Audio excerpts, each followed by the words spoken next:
Alright guys, so I'm doing a voiceover, but thinking of an idea here. I'm going to do a bait or a tackle challenge more so than a bait challenge. So if you watch my last video, you watch me pull that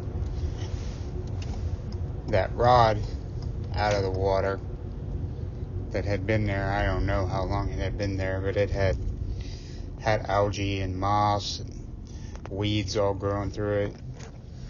But it had been there for quite some time and had been pretty grown into the bottom. But I took that combo home, cleaned it up, cleaned the reel up, took the side plates off, got into the gearing, completely removed all the gearing from the reel, removed all the mechanism from the reel, and cleaned all the old grease and debris, everything out of it, all the gunk, the watered up reel grease, snails and crabs and everything that was inside of it. But I got all that cleaned out, greased it up, put it back together, polished it, the metal out, got all the nastiness off of it, or most of the nastiness off of it. I need to go through it one more time and get some actual real grease and put in there. But my idea is to take that, and I got the rod cleaned up. There should be a shrink wrap, rod wrap coming today. I think it should arrive today via Amazon.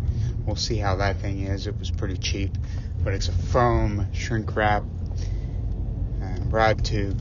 So I'll take that tape off that I have on there, and there's still foam underneath there with like an 1/8 inch gap to where the original foam handle was. So I'm hoping that will fill it in. So I'm going to shrink wrap that to it, and then use an X-Acto knife and cut it precisely to the edge of the plastic on both sides. So hopefully it'll fit exactly as the other one did, and make that rod a lot more usable and durable. So I'm going to put that all back together. Actually, I have it all back together. I spooled some 12-pound line on it, and I'm going to try to use it right now for just a crankbait rod, like a heavier crankbait rod. It's medium heavy, 7-foot medium heavy, Lew's speed stick with a Lew's speed spool geared at 6-to-1, I think it is. So I'm going to put that together as a combo. Eventually I'm going to use that reel on another rod, because I don't think it's that great of a rod. Even if I fix it, it's not, it's okay, but it's not that great of a rod. So I'm going to put that on one of my 13s and see how that reel does. I think I like that reel. And then as I went around and was getting ready to leave for the day, I found that Googan lipless crankbait. And I'm putting pictures of all of this in here so you can see. And I took that crankbait home and popped those hooks off. The hooks actually weren't too bad, but they had been there for quite some time. They were still the original hooks. They had the triple grip or whatever the hooks are that the Googan company uses on their baits.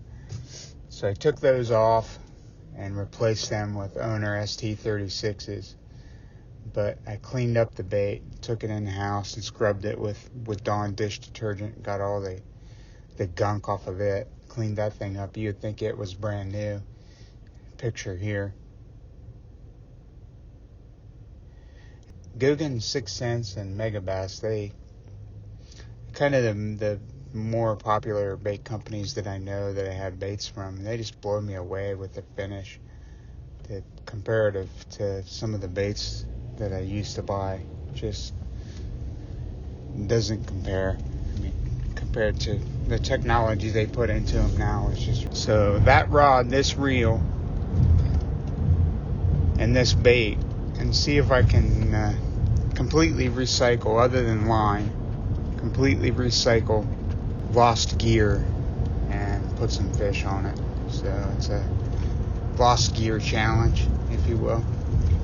So let's see if we can make this happen, and see if I can get some fish on this. I think I probably can. I like this little bait. The biggest thing is the bait.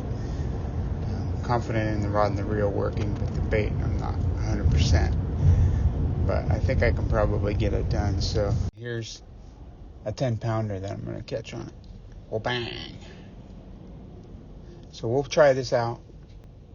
Hopefully the fish are cooperating. So, all right, guys, check this out. I'll put this together as somewhat as short. It'll be just a few minutes long, and I'll keep it stupid, simple. All right, thanks for watching.